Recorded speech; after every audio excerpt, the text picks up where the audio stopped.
Assalamualaikum warahmatullahi wabarakatuh. Teman-teman kelas 12, untuk materi pertama pembelajaran daring di kelas 12 ini nanti ada 3 materi. Yang pertama tentang dimensi 3, yang kedua tentang statistik, dan yang ketiga tentang peluang. Nah, mungkin untuk dimensi 3 ini sesuatu yang baru untuk kalian, karena kalau di SD dan di SMP kalian belajarnya dimensi 2. Nah, apa bedanya dimensi 2 dengan dimensi 3? Kalau dimensi 2, kita hanya belajar bangun-bangun datar seperti persegi, persegi panjang, apalagi layang-layang, lingkaran, dan lain-lain. Untuk dimensi 3, yang dipelajari adalah bangun-bangun ruang seperti kubus,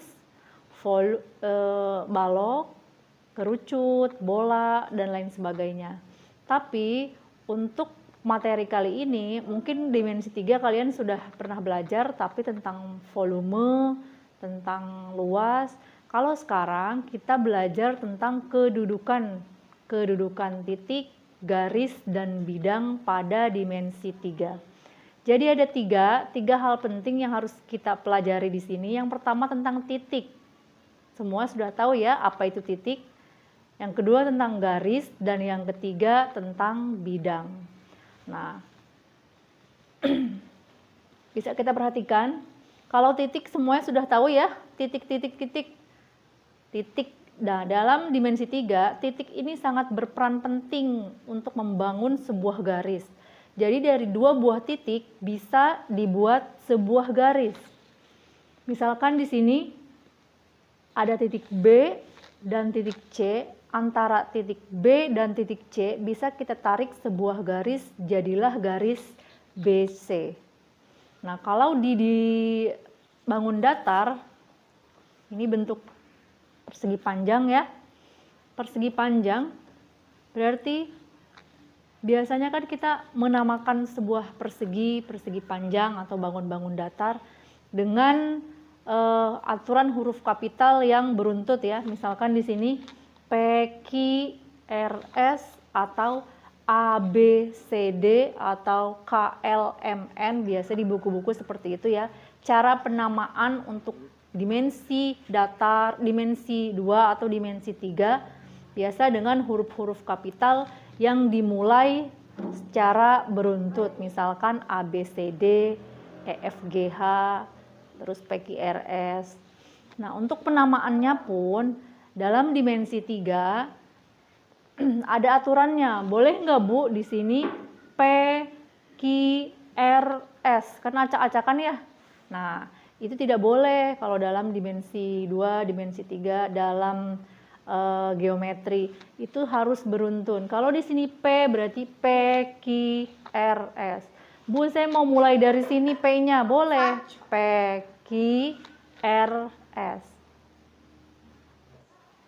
Yang pertama kita bahas tentang kedudukan titik terhadap garis. Misalkan di sini ada titik A dan Ibu punya garis, misalkan ini garis ya. Garis misalkan ini garis G. Nah, titik A tidak terdapat pada garis G. Ingat ya. Jadi untuk kedudukan titik terhadap garis, titik terhadap bidang, kita hanya tinggal melihat apakah titik itu berada pada garis atau tidak. Apakah titik itu berada pada bidang atau tidak. Misalkan di sini ada titik A. Titik A apakah terletak pada garis BC? Kan tidak. Kecuali misalkan di sini ada titik lagi antara B dan C, ada titik D. Nah, D terletak pada garis BC. Nah, untuk kedudukan titik terhadap bidang datar, misalkan di sini titik A, di sini bidang PQRS, apakah A terletak pada PQRS? Tentu tidak ya. Kalau Ibu misalkan di sini ada titik F. Apakah F terletak pada PQRS? Tentu P titik F terletak pada bidang PQRS. Nah, jadi untuk kedudukan titik terhadap garis dan bidang, kita hanya tinggal melihat apakah titik tersebut berada pada garis atau bidang yang dimaksud. Untuk selanjutnya, ada kedudukan garis terhadap garis lain. Untuk kedudukan garis terhadap garis, misalkan ini ada, kita potong ya. Kita potong jadi 2. Garis ini jadi ada 2 garis kan? Ada beberapa kemungkinan. Yang pertama, kemungkinan pertama adalah garis tersebut sejajar. Kalau 2 buah garis dikatakan sejajar apabila tidak ada titik potong antara kedua garis. Jadi mau posisinya begini, mau posisinya begini, mau gimana pun posisinya, ketika dia tidak bertemu, maka garis itu dinamakan sejajar. Yang kedua, garis bersilangan. Bersilangan itu bisa ketemu antara satu titik dengan titik yang lain tuh ketemu. Misalkan seperti ini bersilangannya. Jadi ada titik temu antara garis satu dengan garis lain. Yang ketiga, garisnya bisa tegak lurus. Tegak lurus itu kuncinya adalah sudutnya 90 derajat. Nah, jadi ketika kita ukur, sudut yang dihasilkan dari 2 garis itu adalah 90 derajat, maka garis ini disebut dengan garis tegak lurus.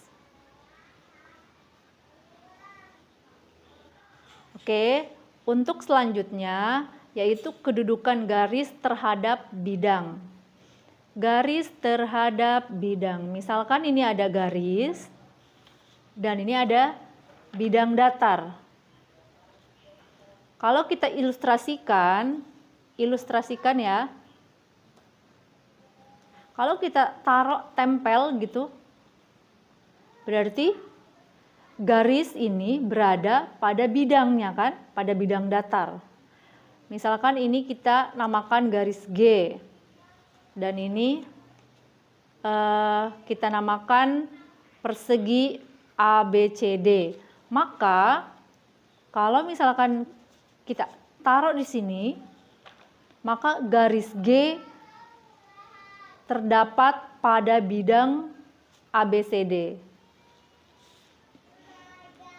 Kalau ini garis G dan ini bidang PQRS, sedangkan kedudukannya berbeda, berarti garis G tidak terdapat pada bidang PQRS. Nah, di sini ada berapa garis yang bisa dihasilkan?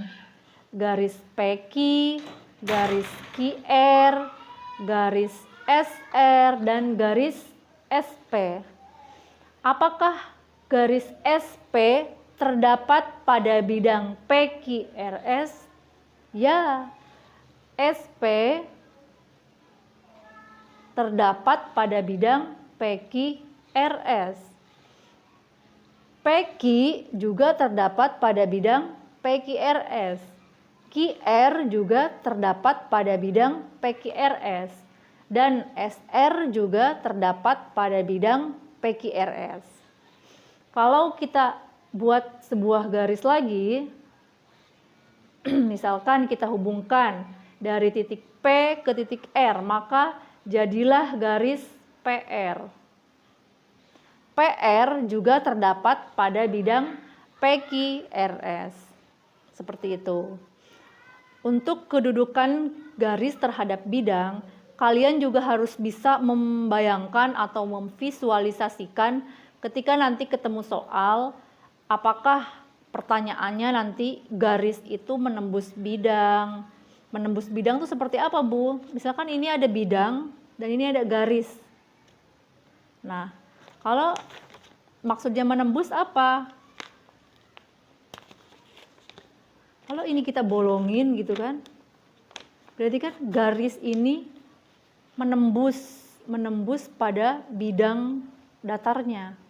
Misalkan ini garis G, ini bidang ABCD, kemudian kita tembuskan, maka garis G menembus bidang ABCD.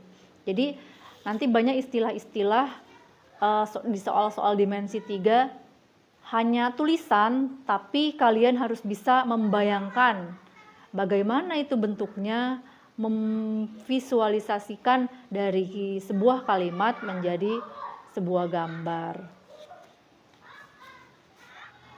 Oke, untuk yang terakhir, kedudukan bidang terhadap bidang yang lain. Misalkan ada bidang datar. Dua bidang datar nanti ada dua kemungkinan yang akan kita pelajari di semester ini. Yang pertama, kedudukan bidangnya sejajar. Ada dua bidang ya. Ini kertas misalkan. Nah, kertas ini jika kita sejajarkan maka disebut dengan dua bidang sejajar. Ada juga dua bidang berpotongan. Dua bidang berpotongan. Kalau ini misalkan kita bolongin gitu kan, terus ini kita masukkan ke sini. Jadi nanti dia akan bersilangan. Dua bidang berpotongan atau bersilangan dan dua bidang sejajar. Ingat ya.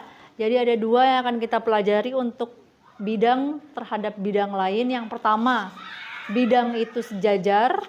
Sejajar artinya tidak bertemu titik potong. Dan yang kedua, bidang itu berpotongan. Berpotongan. Bisa dibayangkan ya, mudah-mudahan bisa dibayangkan. Oke, Ibu kasih satu contoh. Ini dimensi 3 ya, dimensi 3 bentuknya balok. Kenapa disebut balok?